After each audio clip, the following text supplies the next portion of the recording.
నిరుపేద మధ్యతరగతి ప్రజలకు చంద్రబాబు పాలన పెను శాపంగా మారిందని చెప్పాలి. దురదృష్టవశాత్తు అనారోగ్యం బారిన పడితే ఆరోగ్యశ్రీ కింద ఉచిత వైద్య సేవలు లభించని దుస్థితి రాష్ట్రంలో దాపురించింది.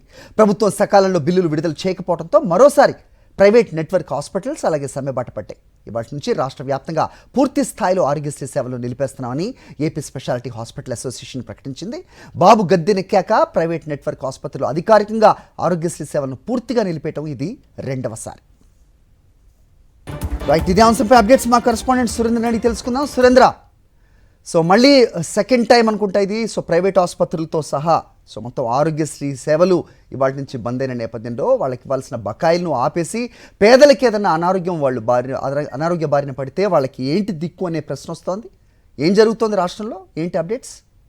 హరి, కూటమి ప్రభుత్వం అధికారంలోకి వచ్చిన తర్వాత పూర్తిగా వైద్య రంగాన్ని గాలి కొదిలేసింది. ప్రజా ఆరోగ్యాన్ని పట్టించుకునే పరిస్థితి అయితే కనిపించింది. దీనిలో భాగంగానే పూర్తిగా వైద్య రంగానికి సంబంధించిన అనేక మంది ఆందోళన పాట పడుతున్న పరిస్థితి కూడా మనకు కనిపిస్తూ ఉంది. ప్రస్తుతం ఆరోగ్యశ్రీ సేవలు ఎన్టీఆర్ వైద్య సేవ ఏదైతే ఉందో అది ఈ రోజు నుంచి నిలిచిపోయిన పరిస్థితి అయితే కనిపిస్తుంది. దాదాపు రాష్ట్ర వ్యాప్తంగా ఉన్న 890 నెట్వర్క్ హాస్పిటల్స్ ఏవైతే ఉన్నాయి ఈ హాస్పిటల్ అన్నింటిలో కూడా ఆరోగ్యశ్రీ సేవలు అయితే పూర్తిగా నిలిచిపోయిన పరిస్థితి కనిపిస్తుంది. దాదాపు 2,700 కోట్ల రూపాయల బకాయిలు ఉన్నాయంటూ ఆరోగ్యశ్రీకి సంబంధించి ఆశా ప్రతినిధులు అయితే ఇప్పటికే చెప్పిన పరిస్థితి. దాంతోపాటు ఈహెచ్ఎస్కి సంబంధించి ఎంప్లాయీస్ హెల్త్ స్కీమ్కి సంబంధించి మరొక 300 కోట్ల రూపాయలతో కలుపుకొని 3,000 కోట్ల రూపాయల పైన బకాయిలు అయితే పేరుకుపోయిన పరిస్థితి. అయితే ఇప్పటికొచ్చి ప్రభుత్వం ఒక్క రూపాయి కూడా విడుదల చేయట్లేదు. కనీసం తమ సమస్యల మీద స్పందించలేని పరిస్థితి కనిపిస్తుంది. ఇప్పటికీ 17 సార్లు తమ సమస్యలన్నింటినీ కూడా ప్రభుత్వం దృష్టికి తీసుకెళ్లారు, అధికారుల దృష్టికి తీసుకెళ్లారు. కానీ ఎక్కడ స్పందన రావట్లేదు. సెప్టెంబర్ 15 వాళ్ళు ప్రకటించారు